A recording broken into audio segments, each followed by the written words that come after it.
Welcome to the Carriker Chronicles, the People Show. Checking the Post for Rescue Nation, brought to you by X-Cancer. Check them out at xcancer.com. This is my gut reaction to Nebraska's ugly, yet oh so beautiful win over Rutgers. Now, if you watched the first half of this game, and you watched much of this game, it wasn't pretty football. It wasn't even good football. It was flat out ugly, bad football at times. But here's the deal. I was concerned after the bye week with all that energy and that fire that Nebraska played with. How were they going to react playing in their first true road game? How are they going to react on a short week going to the East Coast? These things, there's reasons that top teams, and I'm not saying we're a top team by any stretch of the imagination, but there's a reasons that teams with a lot more talent have up and down games. These are young men.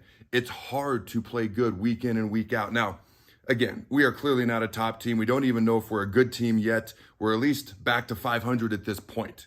You know, and a lot of our goals are still in front of us, as mind-blowing as that is. But my point is, I understand it's Rutgers. I understand, you know, they're not an insanely great team or a juggernaut, as I put it on Twitter, you know, but they found a way to win. And these are the games that you find ways to win.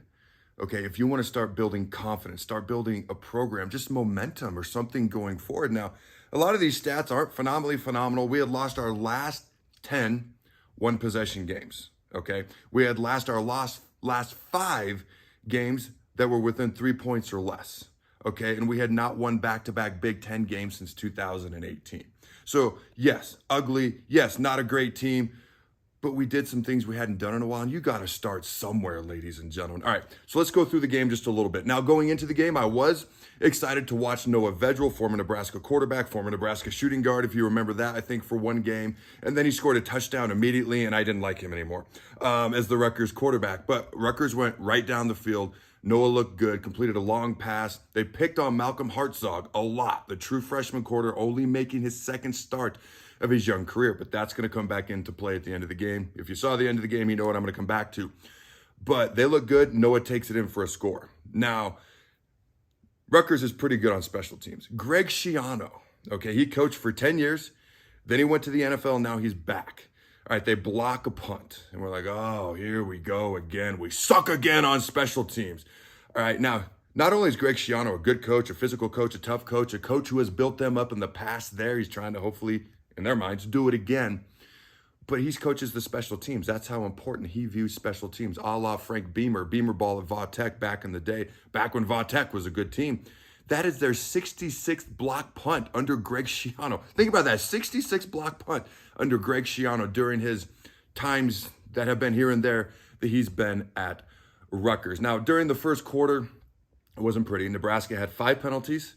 Okay, a block punt, an INT, and we were down 10-0. Not a great start. Not phenomenally phenomenal. In fact, pretty ugly to start out. Excuse me. But the offensive line, once again, was struggling. In fact, at one point, I think I put out, it looks like 6 on 11 when we're on offense, because it's like the offensive line is non-existent. All right, our right tackle continues to struggle. That spot continues to struggle. So for me, at one point, it almost felt like I was watching the Thursday night game from the wonderful Broncos-Colts game the night before, you know, where fans left at the start of overtime. When has that ever happened in history? But I digress. The result was what we wanted. The outcome was what we wanted, and I'm getting to that point in the game. Now, for a lot of this game, Rutgers was winning the battle of the trenches. They were the more physical football team, okay? And Jimmy Watkins at one point said that, let me see my notes here. All right. Coming into this game, and I want to give Jimmy credit on this, coming into this game, now the defense did play well as an overall whole. We didn't tackle great, and we did give up some big plays. A lot of that was due to the poor tackling.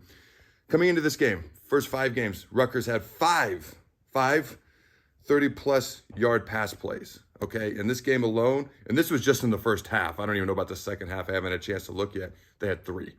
Okay, so the defense has room for improvement. But let's be honest, okay? The defense didn't tackle well, but they are what kept us in this game. Bill Bush's adjustments as a coach, I think, were really the difference in this game. I think if this were a few weeks ago under a different coaching staff, I don't think we win this football game. That's not a jab at them. It's just my opinion, and my pretty strong one at that. Now, in the first half, the offense was 1 for 6 on third downs. We had 2 interceptions. We were sacked twice, and Casey Thompson was constantly under duress. Now, here's where things start to turn. The opening drive of the second half, Nebraska goes down and scores. makes it 13-7. A lot of times that opening drive of the second half is going to dictate what's going to happen throughout the second half. And I'm like, man, maybe we got a chance here. You know, we were only down 13-0 at halftime. It was kind of mind-blowing. All right, now the end of the third quarter, we're down 13-7. We'd already converted 1 4th down earlier in the game. We go for it again. 4th and 1, Rutgers 26-yard line, and we went empty. Somebody's got to help me out with that.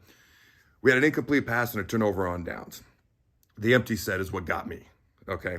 Now, through 3 quarters, Anthony Grant only had 10 carries, okay? But this is where things started to turn, was that third quarter. And again, I know it's Rutgers. I get all that. I don't want to hear, oh, it's Rutgers, you can't celebrate. We're going to celebrate a freaking win. All right, because that's where we are right now, and then we're going to hopefully build from here, you know, stepping one step at a time up the staircase of success. And I know there's going to be setbacks along the ways, but I'm just talking about this game specifically. Rutgers only had 42 total yards in the third quarter. Okay, the defense really only gave up 10 points tonight because the block punt led to 3 points for Rutgers. Okay, now the defense in the fourth quarter, all right, an interception, again from the defense, gave our offense the ball inside of Rutgers' 30-yard line, and boom, touchdown pass to Trey Palmer, who is a difference maker, gave us the 14-13 lead and what ended up being the 14-13 victory. Now, here are the things that stood out to me. Adjustments throughout the game. We've become a team that plays 4 full quarters, which we had not done in a long time. Have we become a second half team?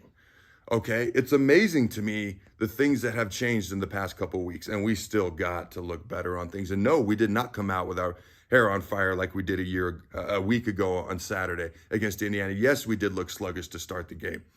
But these are the types of games where you build confidence, where you learn how to win, where you do some of the things we haven't done despite who you're playing, okay? All right, and again, the defense was a major reason, in my opinion, why we won this game. Who would have thought I would be saying anything like that after the Georgia Southern and the Oklahoma games and how those games went? Now, some final thoughts. Casey Thompson, tough as nails, okay? Trey Palmer, difference maker. Bill Bush should get the game ball, in my opinion. Malcolm Hartzog, the guy they tried to attack and pick on all night long, the true freshman, had the game-winning, game-clinching interception to end the fourth quarter. My final thoughts are simply this. Ugly, beautiful, found a way to win. How you build confidence, got to get better. I'll take it for now. Let me know your thoughts in the comments below. And I did have a couple fans ask me, should the Nebraska hand out the black shirts? 2 good performances in a row by the Huskers. I want to know your thoughts. Comment below. Should Nebraska hand out the black shirts after another good defensive performance? And give this video a like just because you want to help the show or you want to celebrate a Husker ugly yet beautiful win. Go big, red nose. Remember, throw the bug. This show is brought to you by X-Cancer. Join the fight at xcancerstore.com and support your loved ones, your neighbors, and cancer fighters all over the world and help them gain access to revolutionary treatments. xcancerstore.com has a wide variety of t-shirts and merchandise supporting a wide variety of cancer battles so you can show off the colors that matter. Proceeds from each purchase not only help those at home, but also cancer fighters in Tanzania, Africa. Check them out at xcancerstore.com.